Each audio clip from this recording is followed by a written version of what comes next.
ദൈവത്തിരുനാമത്തിന് മഹത്വമുണ്ടാവട്ടെ. Bible reading പ്രോഗ്രാമിൽ സംബന്ധിക്കുന്ന ഏവർക്കും കർത്തൃനാമത്തിൽ സ്നേഹവന്ദനം അറിയിക്കുന്നു. നമ്മളിന്ന് വായിക്കുന്ന 2 രാജാക്കന്മാരുടെ പുസ്തകം 13-ാം അധ്യായമാണ്. 12-ാം അധ്യായത്തിൽ നമ്മൾ യോവാഷിൻ്റെ ഭരണത്തെക്കുറിച്ച് നമ്മൾ കണ്ടു. അദ്ദേഹത്തിൻ്റെ 23-ാം വർഷം ഭരണമേറ്റ് 23 വർഷമായപ്പോൾ മറു രാജ്യത്ത്, അല്ലെങ്കിൽ ശമരിയയിൽ നേരത്തെ യേഹൂവിൻ്റെ മകൻ യഹോവാഹാസ് അവിടെ വന്ന് ഭരണമേൽക്കുകയാണ്. അദ്ദേഹം 17 വർഷം അത് ഭരിച്ചു. എങ്കിലും അദ്ദേഹവും കർത്താവിൻ്റെ മുമ്പിൽ തിന്മ പ്രവർത്തിച്ചു. കർത്താവിൻ്റെ കോപം ഇസ്രായേൽ ജനത്തിൻ്റെ നേരെ വർദ്ധിക്കുകയും സിറിയൻ രാജാക്കന്മാർ മുഖാന്തരം ഇസ്രായേൽ ജനം പീഡിപ്പിക്കപ്പെടുന്ന ഒരു സാഹചര്യത്തിലേക്ക് വന്നു. ബെൻഹദാദും അതുപോലെ തന്നെ ഹസായിൽ സിറിയൻ രാജാക്കന്മാർ ഇസ്രായേൽ ജനത്തെ പീഡിപ്പിക്കാൻ കാരണമായി തീർന്നു അവരുടെ പാപം മുഖാന്തരം. അപ്പോൾ അവർ അനുദപിക്കുകയും യഹോവയായ ദൈവം അവരോട് കാരുണ്യം കാണിക്കുകയും ചെയ്യുന്നത് നമ്മൾ കാണുന്നുണ്ട്. ഇന്നലെ നമ്മൾ ചിന്തിച്ചു പോലെ രാജാക്കന്മാരെ സംബന്ധിച്ചിടത്തോളം ആളുകളുടെ ഒക്കെ പ്രീതിക്ക് വേണ്ടിയാവാം മറ്റു ദൈവങ്ങളുടെ പിന്നാലെയൊക്കെ അവർ പോകേണ്ടി വരുന്ന സാഹചര്യം അവർക്കുണ്ടാകുന്നത്. അങ്ങനെ പാപം ചെയ്താലും അനുദപിക്കാനൊരു മനസ്സുണ്ടെങ്കിൽ പെട്ടെന്ന് മനസ്സലിയുന്ന ഹൃദയമാണ് ദൈവത്തിൻ്റേത്. കർത്താവ് അവരുടെ മനസ്സലിവ് കാണിക്കുന്നതായി നമ്മൾ കാണുന്നു. കാരണം ദാവീദിനൊക്കെ കാണിച്ചതായ വലിയ സ്നേഹം, അവർ കൊടുത്തതായ ഒരു വലിയ ഉറപ്പ്, ആ വാഗ്ദത്തം ദൈവം നിറവേറ്റാൻ വേണ്ടിയുള്ള ശ്രമം ഇവിടെ നടത്തുന്നതായി നമ്മൾ കാണുന്നു. പിന്നീട് അവരങ്ങനെ ലഭിച്ചപ്പോൾ യഹോവയായ ദൈവം അവരെ രക്ഷിക്കുവാൻ വേണ്ടി ഒരു രക്ഷകനെ അവിടെ ആക്കുകയും ഇസ്രായേൽ ജനം സിറിയയുടെ ആ വലിയ പീഡയിൽ നിന്ന് രക്ഷ പ്രാപിക്കുകയും ചെയ്യുന്നതായി നമ്മൾ കാണുന്നു. എന്നാൽ 14-ാം വാക്യത്തിൽ നമ്മൾ വായിക്കുന്നത് എലീശായുടെ മരണത്തെക്കുറിച്ചാണ്. എലീശ രോഗഗ്രസ്തനായി. ഈ സമയത്ത് നമുക്കറിയാം, ഈ യഹോവാഷ് എന്ന് പറഞ്ഞ രാജാവ് എലീശായുടെ അടുത്ത് വന്ന് നിന്ന് അദ്ദേഹത്തെ കരങ്ങൾ പിടിച്ച് അവിടെ നിന്ന് കരയുകയാണ്. കാരണം ഈ പ്രവാചകനായിരുന്നു അവരുടെ ഏറ്റവും വലിയ ശക്തി. ഇനി ഇദ്ദേഹത്തിനോട് കാലം കഴിയുമ്പോൾ സിറിയക്കാർ തങ്ങളെ ആക്രമിക്കുമോ എന്നുള്ള ഭയം അദ്ദേഹത്തിനുണ്ട്. അപ്പോൾ ആ സമയത്തെ പ്രവാചകൻ അവന് പറഞ്ഞു, നീ വില്ലെടുക്കാൻ പറഞ്ഞു. അതിനുശേഷം അവൻ്റെ കരങ്ങളുടെ പുറത്ത് പ്രവാചകൻ്റെ കരങ്ങൾ വെച്ച് കിഴക്കേ കിളിവാതിലൂടെ എയ്യാൻ പറഞ്ഞു. എന്നിട്ട് പറഞ്ഞു, നിനക്ക് സിറിയൻ രാജാവിനെ തോൽപ്പിക്കാൻ സാധിക്കും, അവർക്ക് നിന്നെ ഒന്നും ചെയ്യാനാവില്ല.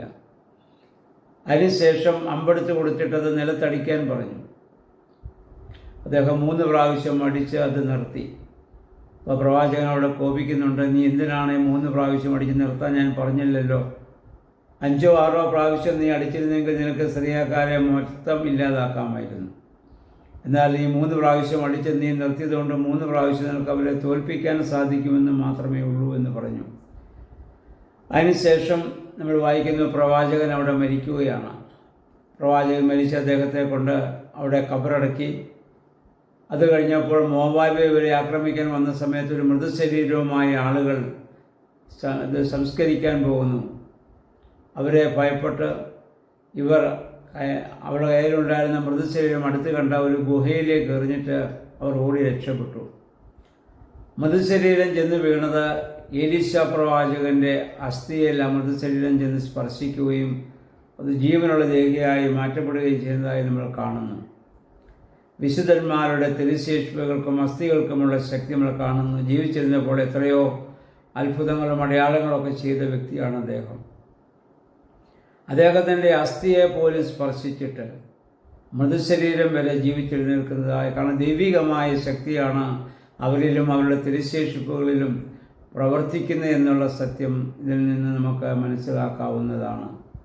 പുതിയ നിയമത്തിലും പൗലോസിൻ്റെ മേന്മയിൽ കൊണ്ടിട്ട ആ റൂമാൽ മുഖാന്തര രോഗികൾ സൗഖ്യമാക്കിയതും, അത് നമ്മുടെ പത്രോസ്ലീഹായുടെ നിഴൽ തട്ടിയ രോഗികൾ സൗഖ്യമാക്കിയതുമായ സംഭവങ്ങളൊക്കെ അപ്പോസ്തല പ്രവൃത്തികളിൽ നമ്മൾ വായിക്കുന്നുണ്ടല്ലോ.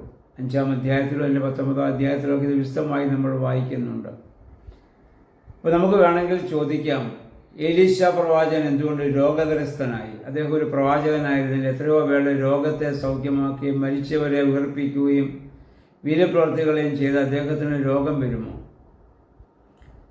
എന്തുകൊണ്ടാണ് രോഗം അല്ലെങ്കിൽ ദൈവഭക്തർക്ക് രോഗങ്ങളുടെ അവസ്ഥ ഉണ്ടാകുന്നത്? രോഗങ്ങളുടെ അവസ്ഥ കൊടുക്കുന്നത് കർത്താവിൻ്റെ ക്രൂശിന് അവർ പങ്കുവഹിക്കുവാനാണെന്ന് പുതിയ നിയമം നമ്മെ പഠിപ്പിക്കുന്നുണ്ട്.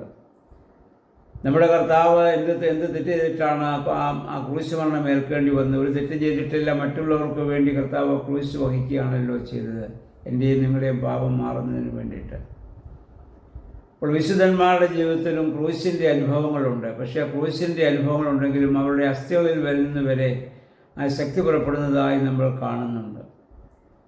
ശാരീരികമായ രോഗങ്ങളൊന്നും സ്വർഗരാജ്യത്തെ പ്രവേശനം തടസ്സമല്ലാതെ നമ്മൾ മനസ്സിലാക്കി. ഏത് രോഗം ബാധിച്ച് മരിച്ചാലും ഒരുവനെ സ്വർഗരാജ്യത്തിൽ പോകാം. സ്വർഗരാജ്യത്തിന് തടസ്സമായി നിൽക്കുന്നത് പാപമെന്ന രോഗം മാത്രമാണ്. അപ്പോൾ നമുക്ക് യഥാർത്ഥത്തിൽ ആവശ്യമായിരിക്കുന്ന സൗഖ്യം പാപമാകുന്ന രോഗത്തിൻ്റെ സൗഖ്യമാണ്. ഓരോരുത്തരും ഭൂമിയിൽ നിന്ന് മാറ്റപ്പെടേണ്ടതായ സമയം വരുമ്പോൾ ദൈവം അവർക്ക് രോഗങ്ങളെ കൊടുക്കാറുണ്ട്. ആ രോഗം വന്ന് അവരുടെ ശരീരത്തിൽ അത് ക്ഷീണിച്ച് അല്ലെങ്കിൽ ശരീരത്തിൻ്റെ ബലം ക്ഷയിച്ചവരും ഈ മനുഷ്യരൊക്കെയും ഭൂമിയിൽ മരിച്ചു പോകുന്നതായി നമ്മൾ കാണുന്നു. പക്ഷെ അതൊന്നും അവരുടെ സ്വർഗരാജ്യ പ്രവേശനം ഒരിക്കലും ഒരു തടസ്സമല്ല. പാപം എന്ന രോഗം മാത്രമാണ് സ്വർഗരാജ്യ പ്രവേശനത്തിന് നമുക്ക് തടസ്സമായിട്ടുള്ളത്. ആ രോഗത്തിൽ നിന്നാണ് നമുക്ക് സൗഖ്യം ആവശ്യമായിരിക്കുന്നത്. പരിശുദ്ധ സുറിയാനി സഭയിൽ തൈലാഭിഷേകം എന്ന് പറയുന്ന ഒരു ശുശ്രൂഷയുണ്ടല്ലോ. അത് വാസ്തവത്തിൽ ആ പ്രാർത്ഥനയൊക്കെ ശ്രദ്ധിച്ചാൽ മനസ്സിലാകും. പാപമാകുന്ന രോഗത്തിന് വേണ്ടി ആ രോഗത്തിനുള്ള സൗഖ്യത്തിന് വേണ്ടിയാണ് ആ പ്രാർത്ഥന മുഴുവൻ നമ്മൾ നടത്തുന്നത്.